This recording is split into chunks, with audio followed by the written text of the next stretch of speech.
Hi all, welcome to ആൽമൂസ് PSC channel.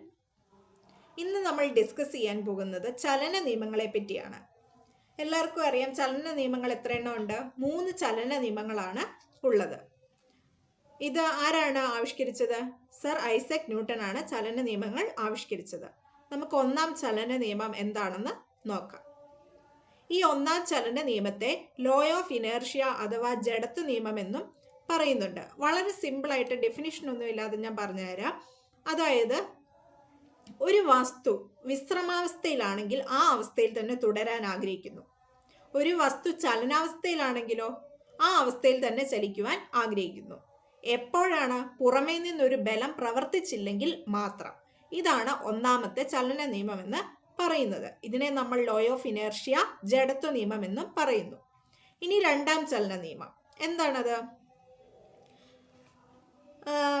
അതിനു മുമ്പ് ഇതിനൊരു ഉദാഹരണം പറയാം. ഒന്നാം ചലന നിയമത്തിനൊരു ഉദാഹരണം പറയാം. അതായത് ബസ് പെട്ടെന്ന് നിർത്തുമ്പോൾ യാത്രക്കാര് മുന്നോട്ടായുന്നത് ഇതിനൊരു ഉദാഹരണമാണ്. ഇനി അടുത്ത രണ്ടാം ചലന നിയമം നോക്കാം.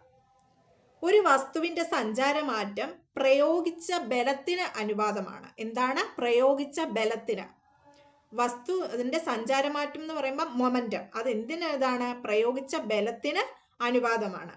അതിന്റെ ഇക്വേഷൻ വരുന്നത് F=ma മാസ് ഇൻറ്റു ആക്സിലറേഷൻ. അപ്പോൾ ഈ ഇക്വേഷൻ ഇമ്പോർട്ടൻ്റ് ആണ്.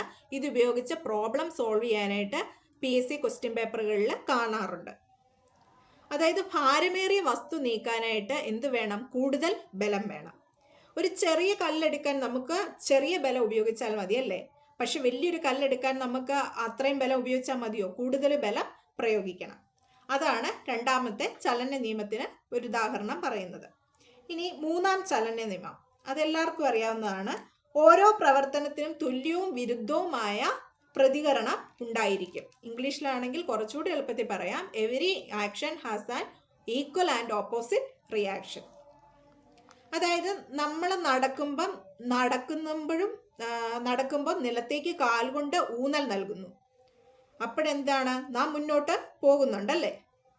അതുപോലെ തന്നെ നമ്മൾ നീന്തുമ്പോൾ വെള്ളം പിന്നോട്ടും ശരീരം മുന്നോട്ടും പോകുന്നു. ഇതെല്ലാം അതിന് ഉദാഹരണങ്ങളാണ്. ഇപ്പം സിമ്പിളായിട്ട് പറഞ്ഞാൽ ഈ 3 ചലന നിയമങ്ങളും വളരെ എളുപ്പമാണ് പഠിക്കാൻ.